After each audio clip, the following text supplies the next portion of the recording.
I mean, I think they have pretty good weapons, right? Is he? Yeah. Does that make sense to you? No, I totally disagree. Justin Fields is a better football player than Kenny Pickett. The numbers back it up, as Hebo reminded me, 20% more explosive plays from Justin Fields. And when you look at what Arthur Smith in particular did with Ryan Tannehill in Tennessee in the 2-year span over 2019 and 2020, Ryan Tannehill led the NFL in yards per pass. And I think Justin Fields has a very similar skill set. I think the Steelers are really scary if they could add Justin Fields, who has a much higher ceiling than Kenny Pickett. If I'm not mistaken, Justin Fields is actually younger than Kenny Pickett also. Yes, he's been in the league longer, but I think he's actually, someone said this morning that he's 9 months younger. Tim, give me the evaluations. Give me the QB quick read. Fields versus Pickett. Yeah, look, Grinny, you're exactly right. I mean, look, there's talent in Pittsburgh, so there's part of the evaluation. He was supposed to be a ready-made prospect, to your point about his age. He was, older than a lot of guys that were drafted the year prior to him being drafted. I think everyone in the first round, he was older than them. So he was this ready-made prospect. Through 2 years, he's thrown 13 touchdowns and 13 picks. That's not good enough for a guy that was not a developmental prospect. He started 24 games in the pros. He's thrown more than one touchdown in a game just one time.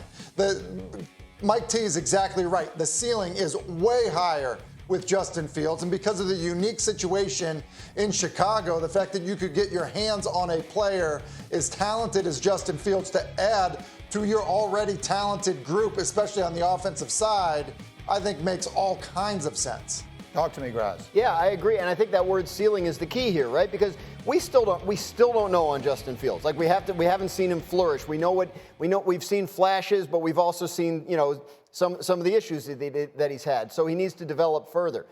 But what he does do is make you scarier. And you're playing in a division, if you're the Pittsburgh Steelers, where every single team had a winning record and 3 of them made the playoffs. You need a higher ceiling offense in order to compete and get where you want to go.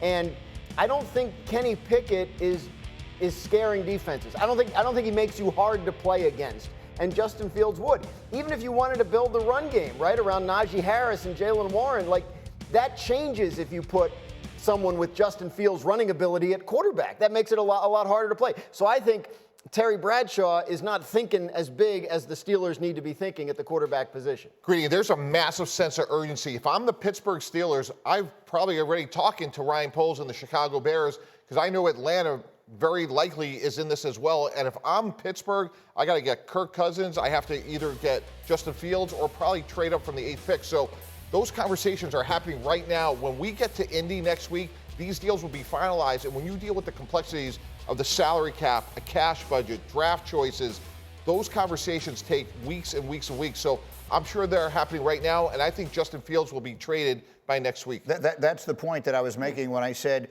in the open, Justin wants it over. It will be any time now. Next week is when that deal got done with the Bears last year, and I think we expect it then. And to me, as far as do you want to trade for him, look, it's pretty simple. If Justin Fields this year was available in the second round, wouldn't every team be desperately trying to get him? Well, he's available for a second-round pick, we think, right? Probably. I mean, that seems... I think that would get it done. We think a 2 and something, right? Like a 2 and a 4 or something like that. That's where it gets interesting. Where's your 2, right? If Atlanta's offering a better second-round pick than Pittsburgh is, then what does Pittsburgh have to offer to make up that difference, right? So, but I do think a second-round pick is what the package gets built around. Tim, give me a final thought. Well, think about it this way. If the Bears were picking, 15 through 20, would they even be in the quarterback conversation of replacing Justin Fields? They wouldn't be. So is he, worthy of a second? Yeah, because they would be totally fine keeping him and building around him if they weren't picking at the very top of the draft. The team acquiring Justin Fields is going to exercise the 5th-year option, roughly $22 million. So in the cost certainty aspect of this as well, like while you're giving up a second-round pick, for 2 years, you're paying him a very reasonable amount of money. Yeah, it's like $22 million in the second year and $6 million this year or something. So for 2 years and $28 million, you're seeing what you have in Justin Fields. And if it works out really well, then you sign him to the contract and you're happy to do it. Well, and I have this week been saying that the right prospect for them would be Drake May. When we look at Brian Daboll became an NFL head coach because of the work he did with Josh Allen in Buffalo, right? He had the quarterback whisperer kind of label. And there are issues right now with Brian Daboll. He went from coach of the year to coach on the hot seat pretty quickly. This feels like if the Giants could find a way to move up aggressively to 3 where Drake may be sitting, that feels like a real nice fit to me. 100%. The other name you hear comp there is Justin Herbert, because Drake May is big, strong, and athletic, Greeny. That makes a ton of sense. Here's what's so fascinating to me is New England at 3. Do they keep Mac Jones for a year, or do they want to move on? If they want to keep Mac Jones for a year, they can move back to 6 with the Giants. And the other team, Greeny, is Atlanta at 8. Let's just say that Justin Fields goes to Pittsburgh, and let's say Kirk Cousins re-signs with Minnesota. Things that could happen. Now, all of a sudden, if you're Atlanta at 8, I think Atlanta at 8 and the Giants at 6 going up to New England will be fascinating to watch. Talk to me, Tim Hasselbeck. I know how big a fan you are of Drake May. Yeah, and so you look at a lot of these mock draft screening. I think it's why you're saying, like, look, if Drake May's at 3, okay, like what you've talked about the Giants, as Mike just referenced. The other thing is, like, I think New England. Yeah, I think he's that talented that, like, everyone should be, if they can get to the point where they can draft him, they should take him. So when you look at the Giants and you talk about Brian Daboll and you talk about kind of saving your job or getting that label of being able to work with quarterbacks. To put it in perspective, in terms of size, athletic ability, arm strength, there's some rarefied air in the National Football League. And it's Justin Herbert and Josh Allen and Patrick Mahomes in terms of like the combination of those traits. Drake May, when he enters into the National Football League, is in that rarefied air with those traits. That's a lot to work with. That's a lot to be excited about being able to work with. And so, yeah, to me, that ends up being an absolute no-brainer if he's still there at 3. One of the other conversations that's come up this week, our colleague Matt Miller, who is one of our draft analysts, he tweets at NFL Draft Scout. He tweeted that the Patriots shouldn't draft a quarterback because they are not organizationally right now prepared to develop one, that he thinks it would be setting them back, that they should trade out of that spot, accumulate more picks, put a little more infrastructure in place before they go out and try and get a quarterback so they don't bring someone in and have it turn into the disaster that we've seen with, insert name here, Zach Wilson, et cetera, et cetera. What do you think of that as a former GM? What do you think of that concept? Yeah, I totally disagree. You can get Drake May, turn in the card. You get Drake May and you build around him with offensive linemen as quickly as possible to protect him, and you build skill players around him. But if you can get somebody like Drake May in this draft, to Tim's point, with that ceiling, you just referenced, it's Josh Allen. Like, you don't pass on Josh Allen. You build around Josh Allen. So let's not overcomplicate it. I think for the Patriots, Greeny, what you can't have happen is this. You can't have Mac Jones and keep the 3rd pick. If you have the 3rd pick, you take a quarterback. If you trade back, then you get a bushel of picks, and you leverage Giants at 6 and the Falcons at 8. And that's really what they need to do. Real quick. I will say, in terms of what Matt Miller said, there are teams that feel that way. I know Mike disagrees, but there are definitely front offices that believe that the best way to do it is to build the infrastructure and then add the quarterback. I'm not saying they're right, but there is that feeling around the league in some places. Our own Aaron Schatz has an article on ESPN.com today that details some bold moves each team this offseason might consider making. So let's go good idea or bad idea on some of these. Mike T, is it a good idea or a bad idea for the Chiefs to sign Mike Evans and draft a wide receiver? Greeny, it's a good idea. Hebo gave me a great stat. As great as Patrick Mahomes was this year, he only had 11 tight window throws the entire season. And with Mike Evans, with legs here, he's a great basketball player above the rim.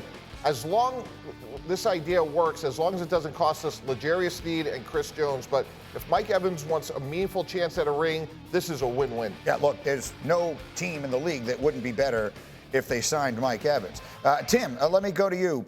Would it be a good idea or a bad idea for the... Oh, are we going to talk about that one briefly? All right, let's do it. Sorry, my bad. We were going to just touch on that one briefly there. The idea of the Chiefs doing that, of them signing Mike Evans and drafting a receiver. We all understand they need receiver help. We all understand they sort of made chicken salad, with what they had in the playoffs, and Mahomes and the defense won them a Super Bowl. Right. You could completely remake it right now, but the money is the complicated part. Right, the cap space. They have other issues.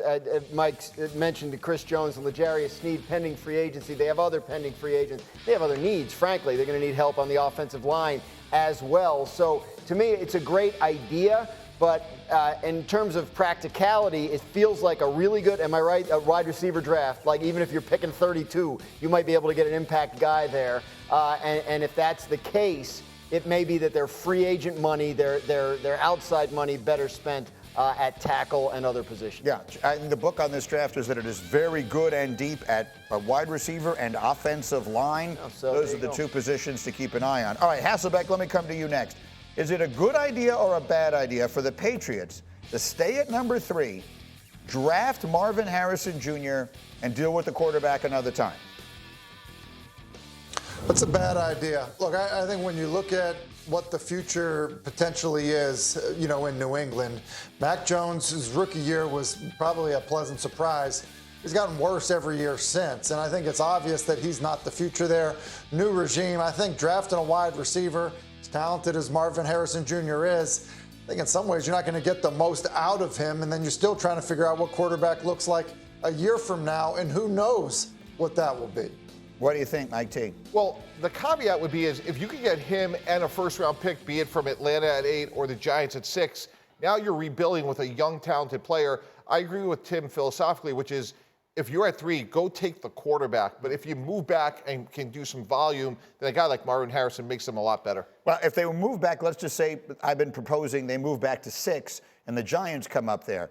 At 6, you will not get Marvin Harrison, we would not assume. But there are really good receivers in this draft. You might get Malik Neighbors. You might get Rome Odunze. There are a lot of options. You want to rebuild your offensive line. There are great tackles. There's a great tight end in this draft. So trading back might make sense. Taking the receiver at 3 is what would not. Staying put at 3 and drafting a non-quarterback, I think, would be a mistake, given what the market likely would be for that number 3 pick. That's exactly right. Graz, you've got the last one here. Is it a good idea or a bad idea, as was suggested by Aaron Schatz, for the Bears to keep Justin Fields and draft Caleb Williams? It's a bad idea because you have to coach it, right? Like, if you treat these guys simply as assets and all that, then sure, I can see how it makes sense to hold on to both quarterbacks.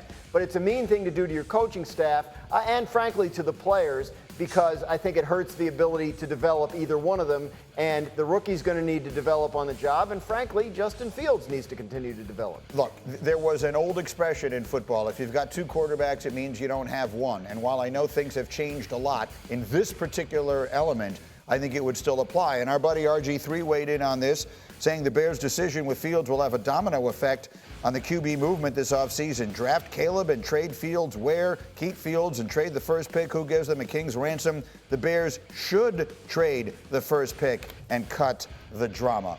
Mike T, you're shaking your head vigorously. Yeah, it's called the salary cap. Go take Caleb Williams, who has a higher upside than Justin Fields, and I like Justin Fields a lot. He'll be a star of the league next year. But if we could get Caleb Williams, Greeny, and reset the quarterback clock, again, these guys are making $55, $60 million a year.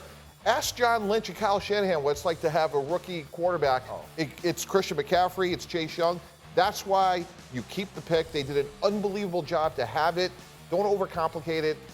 Draft Caleb Williams, trade Justin Fields. Can I bring something up here quickly that I feel like hasn't been raised? And it pains me to give credit to Hembo, because we all know that down deep inside, he's just an evil man. Right. But he made a very good point yesterday. We have all attached Justin Fields to Atlanta and Pittsburgh. Well, if you go back to the draft in which he was taken, quarterbacks went 1, 2, and 3. Yep. The team that was drafting 4th was Atlanta. Yep. They took Kyle Pitts. They could have taken Justin Fields. Yep.